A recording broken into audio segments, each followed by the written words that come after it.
Bonjour, aujourd'hui nous attaquons cette série des grands témoins du traitement du signal et des images avec Odile Maki. Alors Odile, pionnière des processus ponctuels, de leur application à l'optique quantique et pionnière après des communications numériques avec les premiers modems. Alors Odile, tu as fait des études de mathématiques, tu as ensuite fait une thèse en sciences physiques avec Bernard Pissin-Bonneau en 1972, que tu as eu au laboratoire d'études des phénomènes aléatoires d'Orsay. Et après une carrière au CNRS, au laboratoire des signaux et systèmes, toujours à Orsay, tu es aujourd'hui membre de l'Académie des sciences en section sciences mécaniques et informatiques. Je trouve ça assez drôle parce que déjà on a là un panorama de tout un tas de mots-clés scientifiques qui décrivent tous un petit peu une facette du traitement du signal. Et donc en parallèle, tu t'es effectivement beaucoup impliqué dans le pilotage des structures nationales de recherche en traitement du signal. Tu as une famille nombreuse, tu t'investis dans l'humanitaire, donc on va revenir un petit peu sur toutes tes vies. Et on va essayer de commencer chronologiquement. Alors, est-ce que tu peux nous raconter le contexte de ta thèse au début des années 70, même fin des années 60 ? Qui sont les personnages ? Qui sont César Maki, Bernard Pissin-Bonneau, Odile Maki à cette époque ? Alors, Bernard Pissin-Bonneau est un étudiant d'André Blanc-Lapierre, donc c'est lui un peu le fondateur du traitement de signal en France. C'est un physicien, comme Bernard Pissin-Bonneau, et il avait compris l'importance de l'étude des phénomènes aléatoires en physique. Et donc, il a publié d'ailleurs un livre qui a peut-être encore sa valeur, même certainement, et qui parle des phénomènes de corrélation à l'ordre multiple, pas simplement la corrélation à l'ordre 2, mais à l'ordre multiple. Et donc, avec Bernard Pissin-Bonneau, quand il est revenu d'Algérie... Il était à l'université d'Alger, c'est ça ? Voilà, oui, ils étaient tous les deux à l'université d'Alger. Et Blanc-Lapierre, lui, quand il est revenu, il a pris la direction de l'accélérateur linéaire ici à Orsay. C'était un laboratoire qui était tripartite, à la fois université, CNRS, et donc ce que je dois quand même appeler comme ça, puisque à l'époque, c'était dans les années 70, au tout début des années 70. Et donc l'idée des phénomènes aléatoires en physique, et en particulier dans les phénomènes optiques. Pourquoi il y avait eu, peu d'années auparavant, vers 1965 par là, une expérience qui avait fait un grand bruit, qui s'appelle Hamburg-Brown et Twiss, qui avait montré qu'on pouvait observer des phénomènes de cohérence dans les photos. Et comment on expliquait ça, etc. Et donc, c'est Glauber qui s'est illustré et qui a eu le prix Nobel beaucoup après d'ailleurs, car il a eu en 2005. Ah oui, ok. C'est beaucoup plus tard. Et Bernard Pissin-Bonneau a pensé qu'on pouvait le faire d'une manière plus classique, en utilisant la théorie des fonctions aléatoires que Blanc-Lapierre avait développée. Ouais. Et alors, il a embauché une équipe de 3 filles, 3 sévriennes, ça s'appelait comme ça à l'époque, avant qu'on fusionne les 2 écoles normales supérieures. Ouais. Ça, c'est dans les années 86, par là. Oui, Sèvres, c'était le NS de jeunes filles, alors... Voilà. Moi, j'ai fait Sèvres, ça s'appelait comme ça, c'était pas Sèvres. Mais qui était à Paris, oui. C'était à Paris. Et donc, il y en avait une qui faisait plutôt des expériences, Martine Rousse-Lebert, et un monsieur d'ailleurs, aussi, Chérif Benjabala. Donc des expériences sur des faisceaux de photons. Ouais. Et une autre qui faisait de la théorie, Christine Bénard, et à qui Bernard Pissin-Bonneau a demandé de se lancer dans le quantique. Donc elle a publié, et j'ai publié avec elle, au niveau des fermions, donc des électrons. Et Bernard Pissin-Bonneau voulait une mathématicienne, et c'était moi. Donc il m'avait eu ça s'appelait le DEA à l'époque. Et il avait dû penser que ça pouvait faire. C'est comme ça que ça a commencé. Wow. Et donc il y a eu des expériences et une réflexion sur ces expériences. Mais en parallèle, tu travaillais au CNET aussi, non ? Avec César, ton mari. Ça c'est venu en même temps, oui, c'est vrai. Mais disons que j'ai fait, c'est vrai, un peu les deux en même temps. La physique des particules et en particulier la mécanique quantique pour les photons et les fermions. Et puis j'ai commencé à travailler sur, disons, le traitement de signal plus typique, parce que mon mari, il était ingénieur militaire détaché dans une structure qui dépendait du ministère des PTT, Ouais. il s'appelait le CNET, Ouais. voilà, un organisme de recherche. Et il avait monté une petite équipe où c'était des gens détachés, en fait, surtout des gens détachés. Et donc moi j'étais détachée. Alors ce qui s'est passé, c'est qu'en 68, tout a été un peu bouleversé. Et il a pris la parole, il n'aurait pas dû, il était militaire. Donc finalement l'armée a repris ses billes et il s'est mis à faire du sonar et ça m'a intéressée, quoi. Il m'en a parlé. Donc on faisait en même temps un peu de traitement de signal et un peu de mécanique quantique. Wow. Et donc avec toute cette équipe, alors là pour revenir à l'équipe autour de donc toi, Bernard Pissin-Bonneau, Christine Bénard, là vous formalisez les fonctions de corrélation des processus ponctuels. On voit arriver, moi ce qui m'a beaucoup intéressé dans ces travaux, c'est tout ce qui est processus permanentaux, processus ce qu'on appelle aujourd'hui processus déterminantaux. Là on a un des articles issus de la thèse d'Odile, qui est la première mention des processus ponctuels déterminantaux. Et donc c'est assez drôle en particulier parce que c'est que récemment que tu as eu vent du fait que ces processus permanentaux et déterminantaux que tu avais mis au jour ont eu un succès dans les années 90 en matrice aléatoire, puis aujourd'hui en apprentissage. Oui, c'est tout à fait ça, oui. Comment est-ce que tu as appris, comment ça s'est passé, voilà. Donc moi j'ai tourné un peu une page quand j'ai eu passé ma thèse.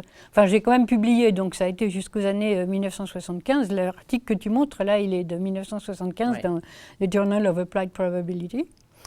Mais j'avais commencé sur le numérique avant.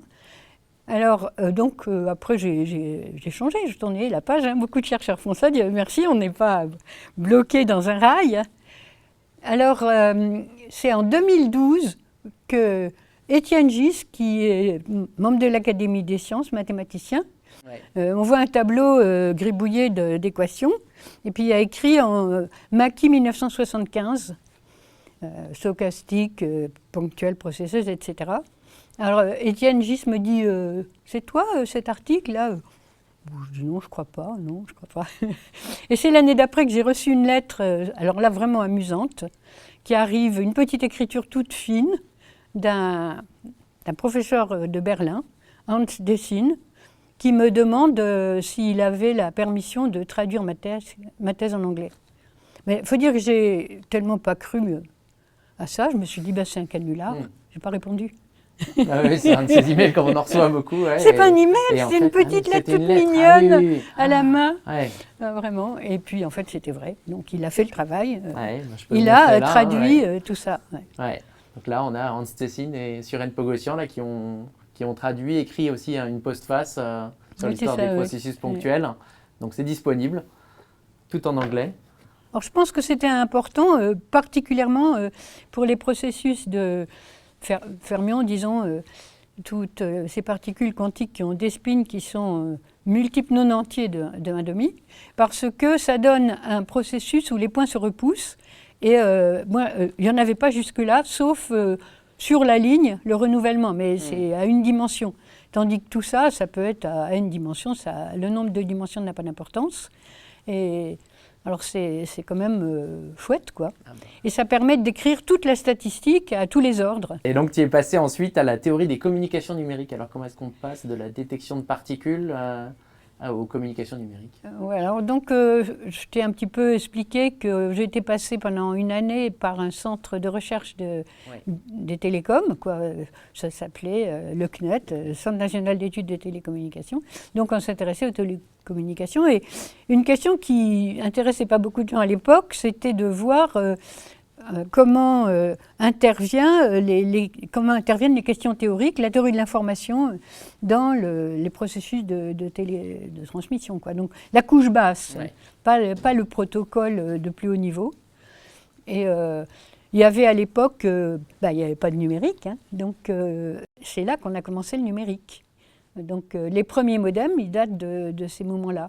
Avant les modems, il y avait le fax, quoi. Et puis même encore avant, un truc, quand on allait à la poste, personne ne va avoir connu ça, évidemment. On allait à la poste, on avait un petit truc qui s'appelait le Minitel. Oui. Si, j'ai connu petit, moi, le Minitel. Tu as connu le Minitel? Bon, voilà. Parce que c'était français, en plus, le Minitel. Oui, on a été pionniers, ça c'est sûr. On passait par les câbles téléphoniques. Oui, alors bien sûr, on passait par le câble de cuivre. Parce qu'en même temps, la fibre numérique était développée. Ouais. dans les années 70. Il D'accord. arriver à faire des fibres pas trop chères. Alors, c'est des fibres multimodes, monomodes. Est-ce qu'on pouvait faire une amplification optique? Je travaillais un peu là-dessus aussi. Direct, sans avoir à reconvertir le signal optique en un signal électrique et à nouveau modulé. Voilà, tout ça, c'est dans les années 70. Wow.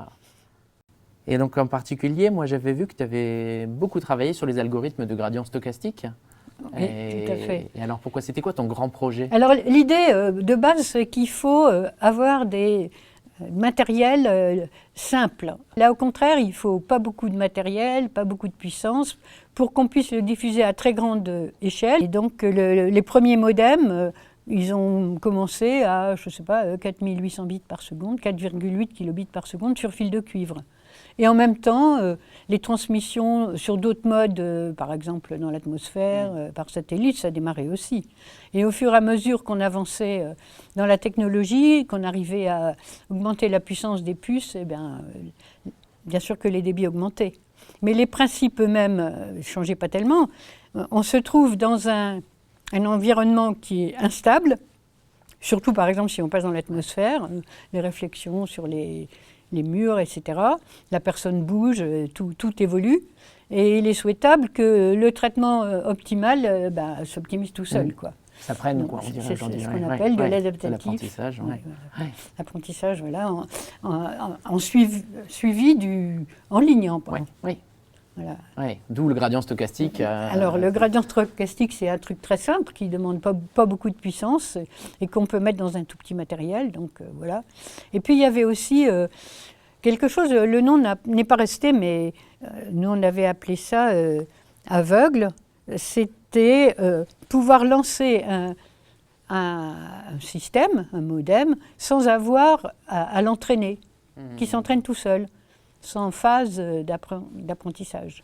Travailler avec pas mal là-dessus aussi. Donc ça s'appliquait ça s'applique toujours d'ailleurs, ce qu'on appelle un égaliseur. C'est quelque chose qui va égaliser le profil spectral d'une ligne de transmission. Déjà, à l'époque, il y avait le projet qui est dans les voitures, une possibilité de recevoir main libre, et donc automatiquement, c'est le problème de la boucle qui renvoie, et donc il faut annuler l'hélico. Ouais. Et donc c'est dans ce contexte-là que tu as eu toutes ces interactions avec le monde industriel voilà, aussi? Voilà, c'est ça, oui. Avec Alcatel? Alors, à l'époque, ça s'appelait la SAT. Ouais. La SAT, après Alcatel, la CIT, oui. Donc oui, il y a eu un portefeuille de brevets important, oui. Oui, à un moment, tu étais même le plus gros portefeuille de brevets du CNRS. Oui. Et comment ça s'est passé? C'est toi qui les avais contactés? À quoi ça ressemblait les collaborations industrielles? On avait une petite aide du CNRS, mais pas très importante. Maintenant, c'est mieux développer les services. Donc il fallait quand même se battre soi-même pour discuter le bout de gras avec les industriels. Oui, parce que c'est toi qui négociais les termes. Et tes doctorants, alors à toi, ils sont plutôt partis vers l'académique ou vers l'industriel, vu que tu avais un peu ces deux facettes? C'est un peu les deux. Mais il n'y en a aucun qui est resté sur le carreau. Hein. Ah ouais, tu m'étonnes. Puis il y en a qui sont repartis à l'étranger aussi. Ouais. J'en ai en Corée, en particulier, en Inde, et puis en Égypte. Et tu avais même repris, donc ton mari décède à ce moment-là, et tu as repris les 3 doctorantes de ton mari, non? Alors oui, lui, c'était des sujets un petit peu différents. Il était à fond sur l'apprentissage, lui. Enfin, je crois qu'il est dans les premiers à avoir utilisé le mot apprentissage. C'est le titre de sa thèse. Ouais. En décembre 1972, ça s'appelle Apprentissage et je ne sais pas trop quoi. Apprentissage, on a son livre de cours de téléinformatique. Oui, c'est ça. On peut le montrer. C'est vrai que maintenant, on n'utilise plus trop ce mot-là, mais c'est le mariage entre la transmission à très haut débit et puis l'ordinateur qui stocke et qui traite. Donc ça fait téléinformatique. C'est ça qui est drôle, il a été dans les premiers à enseigner ces cours-là. Mais c'est drôle. J'ai repris son cours jusqu'à la fin de l'année parce que comme il est mort au début du mois de septembre, le cours je l'ai fait jusqu'à la fin du mois de septembre et puis j'ai pris ces 3 thésardes. Waouh. Voilà. J'en avais beaucoup à un moment. Tu m'étonnes. Et effectivement, c'est drôle parce que quand on regarde, là, je feuilletais tout à l'heure la table des matières, mais c'est vous aussi pour en fait tous tes travaux, même tes travaux de jeunesse, entre les DPP. Aujourd'hui, on reparle d'optique fermionique aussi pour faire peut-être du traitement du signal quantique. Oui, bien sûr. Évidemment, les modems, tout ce qui est transmission, ça c'est encore absolument central. C'est que des thèmes de recherche ultra modernes. Le gradient stochastique, aujourd'hui en période d'apprentissage profond, on ne parle que de ça. Évidemment. Ouais, c'est... C'est-à-dire que moi, j'ai travaillé beaucoup sur le problème de la convergence. Alors que une des grosses difficultés en IA, c'est d'arriver à montrer qu'on ne se bloque pas sur un mauvais optimum.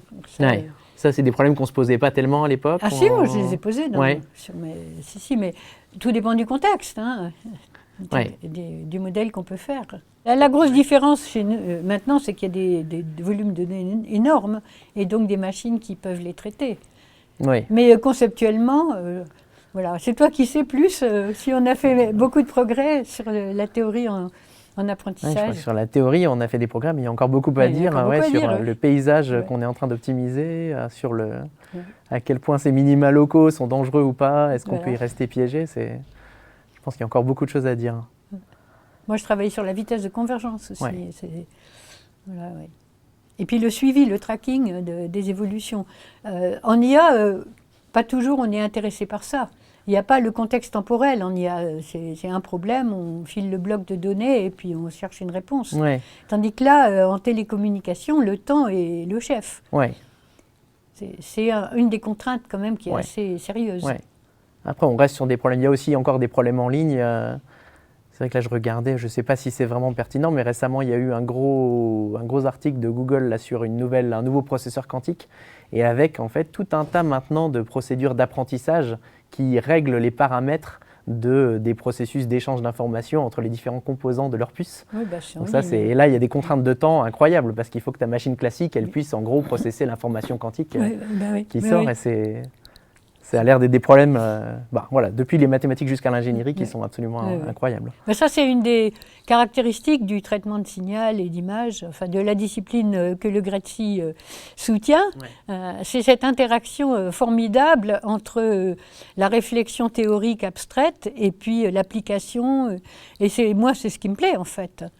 Parce qu'on a dans l'esprit humain la capacité de plonger sur des choses vraiment abstraites, et puis de les appliquer, mais c'est aussi dans l'autre sens, c'est-à-dire le réel va nous guider sur un problème abstrait, et ça, c'est génial. Ah oui, tout à fait. La discipline du traitement de signal, avec ses immenses applications dans tellement de domaines, depuis le biologique jusqu'à l'espace et tout ce qu'on voudra, il n'y a pas tellement de domaines en fait qui ne soient pas impactés, la sismique, enfin je ne sais pas, la médecine. Elle rebondit avec ça. Oui. Dès que tu as une mesure physique et que tu veux lui faire dire quelque chose, finalement. C'est ça. Et ben justement, on va arriver à tes activités dans les premières structures nationales de recherche en traitement du signal. Est-ce que tu peux nous décrire un peu ton rôle dans les années 80, autour du GDR, ISIS, du GRETSI ? Alors il faut dire que c'est toujours encore la télécommunication qui sont un peu le fil directeur. Et chapeau à l'école qui s'appelait ENST à l'époque, Télécom, pour avoir abrité, ça ne s'appelait pas tout de suite un groupement de recherche, mais ça l'est devenu assez vite, en comprenant qu'il fallait faire parler les gens ensemble. Bon, c'était d'autant plus nécessaire qu'on communiquait que par lettres, ou par téléphone. Voilà, donc c'est Claude Guéguen.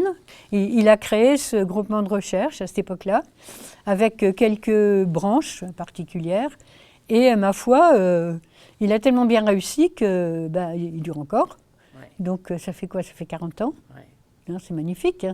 Oui, non, c'est assez incroyable parce que le GRETSI, encore aujourd'hui, c'est quoi? C'est 450 personnes. Le GRETSI et le GDR, c'est pas tout à fait la même chose. Vous allez sûrement en parler. Ça a toujours été deux choses différentes. Et je crois que c'est important de ne pas les confondre. Parce que la partie GDR, elle est quand même assez académique, même si elle a une branche avec des partenaires industriels. Et la partie GRETSI, cette association-là, elle est venue d'une volonté de la Marine nationale. Alors, il y avait, à l'époque, il y avait un nom qui est resté, qui est connu, qui s'appelle Pierre Aigrin. C'était une structure de recherche, elle existe peut-être toujours encore, de recherche du gouvernement. D'ailleurs, il a été aussi à un moment secrétaire à la recherche. Donc cet homme-là était lui-même un scientifique. Il avait fait de l'électronique et il a été aussi dans une partie de sa carrière à la Marine nationale. Enfin, il avait l'ouverture d'esprit qu'on aimerait voir chez tous nos ministres. sur la partie scientifique. Ouais. Pierre Aigrin. Et puis, il avait contacté un certain Mermoz qui avait une charge chez ce qui s'appelait à l'époque Thomson. Et après, ça a fusionné avec CSF et c'est devenu Thomson CSF. Et il connaissait aussi bien André Blanc-Lapierre. Alors ça faisait un trio, en quelque sorte gouvernement, si on peut dire, quoi. Mais côté académie, puisque Pierre Aigrin était lui-même un scientifique, université et puis industrie. Ouais. Et c'est eux qui ont lancé le premier colloque Graetzy en 1966. Et donc, ils étaient convaincus de l'importance de cette interaction. Et là aussi, c'est quand même un peu des pionniers, parce qu'en France, à l'époque, ça ne se faisait pas beaucoup de collaborer entre industriels et universitaires. Ouais. Dieu merci. Là, on a la défense, on a l'État, on a l'industrie, voilà. On a le milieu académique. C'est ça, oui. Qui arrive à fonder quelque chose. Donc, ils ont fait ce premier Graetzy, où moi, j'y étais. Et mon mari aussi, d'ailleurs, César aussi. Mais là, on passera des photos à ce moment-là. On a une photo de toi et ton mari César, justement, à un Graetzy en 69. Oui. Alors... On voit que tout le monde est très, très bien habillé, beaucoup mieux que les Graetzy d'aujourd'hui. Ah bah oui, la culture a changé, mais pas les neurones. Et on a un programme de 71 aussi, je crois, où on voit une intervention de toi. Et ensuite, il y a aussi César plus bas dans le programme. Donc ça, on la montrera en assise aussi. Ah ouais. Voilà, bah, c'était important. On a beaucoup travaillé ensemble, mon mari et moi, donc ça nous a beaucoup aidés. Hein. Ouais. Des petits secrets de traitement de signal sur l'oreiller. Hein. Ça va, les enfants n'ont pas trop soupé Ah, ils en ont un peu souffert aussi, parce qu'on les a pas mal... Ouais. Il y en a quand même qui ont fait du scientifique après, je crois que ta grande, elle est... Bah maintenant, ils sont tous scientifiques. Ils sont tous scientifiques. Tous les quatre. Ouais. Il y en a une qui a fait de l'orthophonie, mais maintenant, elle est maître de conférence. Elle voudrait comprendre pourquoi les troubles qu'elle soigne. Donc, on ne peut pas empêcher d'avoir envie de comprendre, c'est humain. Hein. Ouais, c'est beau. Heureusement. Je crois que c'est dans la tête de tout le monde, mais quand on a la chance de pouvoir le faire avec l'aide du CNRS et donc de l'État, c'est formidable. Il faut que la France garde cette précieuse ressource qu'est le CNRS, qui ne soit pas attaquée de l'intérieur. Ça serait bien grave. Hein. Protégeons-le. Protégeons-le. Effectivement, ça continue jusqu'à aujourd'hui, le colloque Graetzy. On a encore 450 personnes, c'est encore un gros événement. Et alors, c'est quoi l'intérêt pour toi de garder un colloque francophone sur le traitement du signal aujourd'hui? Alors ça, c'est tout simple. On pousse dans une terre, on ne pousse pas dans l'air comme ça. Donc la terre qui a fait pousser les grosses têtes qu'on a chez nous, c'est une terre française, avec sa culture française, et on est content d'échanger entre Français. Ça ne nous empêche pas de parler en anglais, bien évidemment, mais il y a ce mot de communauté qui, c'est pas juste un mot, c'est une réalité. Et ça aide beaucoup à avancer. Le fait qu'on peut partager notre enthousiasme et puis entendre l'enthousiasme d'un autre, qui en plus est quelqu'un de sympa, voilà. Non, c'est fondamental. On ne travaille pas dans l'abstrait comme ça. On est des personnes humaines. Et c'est vrai que c'est une histoire française avec aussi, effectivement, on a vu là, l'État, les industries, l'académique. Et toi, tu me disais à un moment, finalement, je me suis investi dans ces infrastructures comme le GDR, aussi parce que je suis une patriote. Absolument. Ça, c'est pas une justification qu'on entendrait peut-être beaucoup aujourd'hui. C'est-à-dire que c'est un peu dommage que le mot est dérivé. On le prend dans un sens péjoratif parce qu'on voit malheureusement qu'il y a des dérives ici ou là, mais c'est une très bonne chose. C'est comme une famille. Tu ne sors pas de terre, ton berceau, pour que tu deviennes une personne humaine. Il faut qu'il y ait une famille qui te fasse vivre. Et c'est pareil pour la science. Il faut qu'il y ait un pays qui te soulève un petit peu. Donc, la France fait des efforts pour la recherche. Peut-être devrait-elle en faire plus, je ne sais pas, mais en tout cas, elle en fait. Et c'est grâce à ce type de structures qui sont des labos sans mur et qui permettent une fertilisation croisée entre les chercheurs, mais aussi un peu entre les disciplines. Parce qu'on a toujours un peu tendance en science à se spécialiser sur son petit sillon. Et c'est en écoutant l'autre qui est sur un autre sillon, mais on voit un outil qui nous intéresse et tout d'un coup, c'est les ondelettes qui sortent de la physique. C'est drôle parce que moi, c'est une des choses que j'aime dans cette communauté Graetzy que j'ai découvert en arrivant au CNRS finalement. C'est ce côté aussi un peu assez familial. Oui, tout Et à fait. j'ai lu que tu avais écrit qu'en particulier, comme directrice du GDR, tu avais prodigué des soins maternels. Oui, c'est ça. Qu'est-ce que tu entends par là? Ben, des soins maternels, c'est quand c'est difficile. Le début, c'est toujours difficile, hein. Il faut faire comprendre l'intérêt de ce qu'on fait. Comme les ressources sont limitées, les personnes, voilà, ceux qui décident, les décideurs, ils mettent les ressources là où l'intérêt doit leur apparaître. Et par conséquent, si on est capable de montrer la beauté de son bébé, on a plus de chances que le bébé soit bien soigné. Ouais. Voilà. Et puis aussi, je pense, peut-être le fait d'être une femme, ça aide à faire parler les gens quelquefois. Quelquefois, je ne sais pas, je pense que on n'a pas forcément envie d'être la première, on a envie que ça marche. Ouais. Voilà. Ouais. Alors que ça marche, ça veut dire qu'il y ait des groupes thématiques qui échangent, Ouais. etc. Et c'est ça un GDR. Et donc aujourd'hui, tu es à l'Académie des sciences, dans une section qui s'appelle Sciences mécaniques et informatiques. Donc là aussi, il y a encore un nom, il a fallu arriver à donner un nom à tout un ensemble de sous-domaines, j'imagine. Quelle place occupe le traitement du signal et des images là-dedans? Alors, dans cette section, moi d'abord, je parle au moment présent, mais ça va évoluer assez vite, hein. Dieu merci. Dans cette section, on dit qu'il y a 3 tendances, les maths appliquées, l'informatique et la mécanique. Alors, il est clair que nous, on est plutôt en maths appliquées, mais on a traitement du signal et des images, on a des liens forts avec l'automatique et avec l'informatique. Donc, on est bien placé là. Il faut dire que l'Académie ne va pas à la vitesse grand V, et que même pour qu'il y ait le mot informatique dans les noms des sections, ça a été un peu compliqué. Voilà, c'est quelqu'un qui s'est débrouillé pour ça, bon, c'est bravo. Probablement, y aura-t-il bientôt une section qui s'intitulera « Sciences informatiques et de l'information », quelque chose comme ça. Et si c'est ça le nom, il est probable que le signal ira là-bas, mais c'est pas sûr, parce que c'est aussi un peu maths appliqué, donc c'est pas... C'est toujours difficile de découper la science en petits morceaux. Ouais, ouais. L'enjeu, c'est quoi? C'est la visibilité auprès des décideurs politiques, par exemple, du domaine Oui, puis la répartition des ressources, et tout ça, c'est toujours pareil. Ouais, hein. ouais. Et là, on a une photo, notamment, de quand tu as été reçu à l'Académie. On a une photo, c'est Jules Hoffmann, je crois, un prix Nobel de chimie, Oui, qui te remet ça, oui. Il était président à l'époque, oui. Je pense que c'était en 1994, cette photo, oui. Ouais, alors c'était tôt, tu as été reçu à l'Académie. À l'époque, il y avait 2 grades. Donc, j'ai été reçue dans le grade, on appelait ça, je crois... Correspondant, comme Bernard Pissarmonot aussi, qui était correspondant. Ouais. Mais après, ce grade a été supprimé, et donc les gens qui étaient correspondants, ils sont restés. Et 10 ans plus tard, moi, je suis passée dans le grade habituel, quoi, en 2004.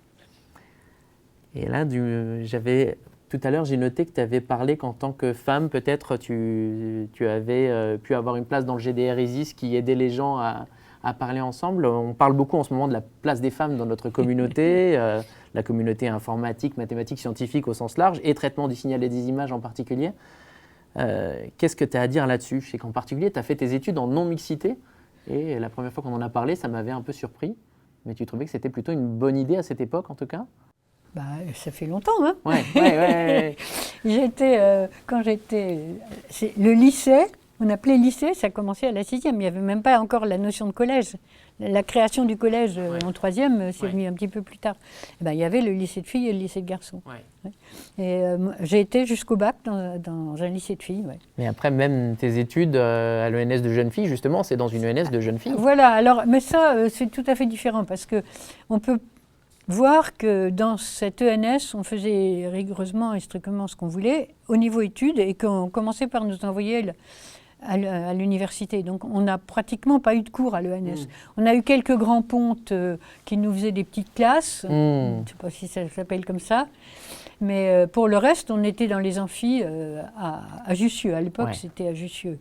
C'est encore d'ailleurs. Hein. Donc finalement, ça n'empêchait pas les gens de se mélanger, mais ça garantissait une sorte de bonne répartition au recrutement, quoi. Exactement. Ouais. Ça, malheureusement, c'est ce que tu disais. Après, une fois réunifié, finalement, il y a beaucoup moins de filles qui rentrent. Il y a une perte terrible pour les filles. Ouais. Et c'est dommage parce que les études et les examens sanctionnent des compétences mais pas toutes compétences. Ouais. Et il y a des compétences qui sont... Moi, je ne suis pas catégorique, mais statistiquement, il y a des compétences qui sont peut-être un peu plus féminines et qui ne sont pas du tout sanctionnées par les concours. Donc, ce n'est pas très, très juste, en fait. Ouais. Et puis les deux inventrices des DPP, toi et Christine Bénard, vous sortez de là. Donc sans ça, moi je serais au chômage. Ah, t'es trop gentil. On va trouver bien des choses. Et ouais, et comment est-ce qu'on... Donc on en a parlé aussi, tu as eu 4 enfants, tu as eu une carrière très très remplie, une vie familiale très très remplie. Oui. Comment est-ce qu'on gère C'est quoi le secret? Le secret, c'est d'être passionné. Moi, tout ce que je fais, c'est avec passion. Que ce soit la vie familiale ou la vie scientifique ou même la vie spirituelle. C'est triste les gens qui ne sont pas passionnés. Quand on a un ado avec soi et qu'il n'y a rien qui le passionne, on se dit zut, il est en danger ce pauvre gars. Donc trouver quelque chose qui le fait vibrer. Ouais. Donc, je pense que les filles sont aussi passionnées que les garçons, il n'y a pas de différence. Après, il faut trouver... avoir 4 enfants, il faut être amoureuse de son mari pour avoir 4 enfants. C'était mon cas. Et réciproquement. Ouais. Donc voilà, quand on est amoureux, des fois on a envie d'avoir un enfant, ça arrive. Et puis j'ai eu la chance de gagner ma vie correctement, donc je me suis fait aider pas mal. Ouais. J'ai été bien aidée. Et puis le soir on bosse. Ouais. Quand les enfants sont couchés, Quand les enfants sont couchés. on bosse. Tout le monde est comme ça, je crois. Ouais. C'est pas une originalité de maintenant. Et alors pour finir sur un envoi, si tu devais donner un conseil à une jeune chercheuse ou un jeune chercheur qui s'engage aujourd'hui dans le traitement du signal et des images, tu lui dirais quoi? Je dirais, comme avait dit le pape Jean-Paul II en venant en France, n'ayez pas peur. N'ayez pas peur. Tout est là-dedans. Savoir que vous avez en vous plein de ressources que vous ignorez, en fait. Et qui sortent au moment où elles ont une conjoncture qui est... Alors on ne peut pas dire quelle sera la conjoncture, mais il ne faut pas reculer. Avance. Wow. Ça, c'est ma devise. Bon, avançons. Et donc voilà, pour finir, parce que j'ai toujours rêvé de faire ça, donc si vous voulez en savoir plus sur le sujet, mehr zum Thema, vous pouvez lire Point Processes and Coincidences. Donc ça, c'est la thèse traduite en anglais d'Odile. Je ne crois pas qu'elle soit facile à trouver en français, donc c'est pour les gens qui veulent lire la thèse, c'est essentiellement le livre à trouver. Donc ça, on pourra peut-être montrer leurs photos, mais on le doit à Hans-Cécine et Suren Pogossian. Et puis, donc tu as écrit aussi ton autobiographie en auto-édition, donc peut-être bientôt oui, j'espère. trouvable. Ça s'appelle « J'ai choisi la vie ».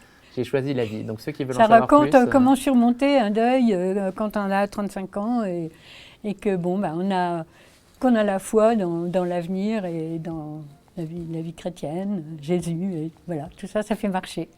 Voilà. Avance. Et tout ça. Et j'ai arrivé à gérer de front toutes ces vies. Voilà, merci encore Odile.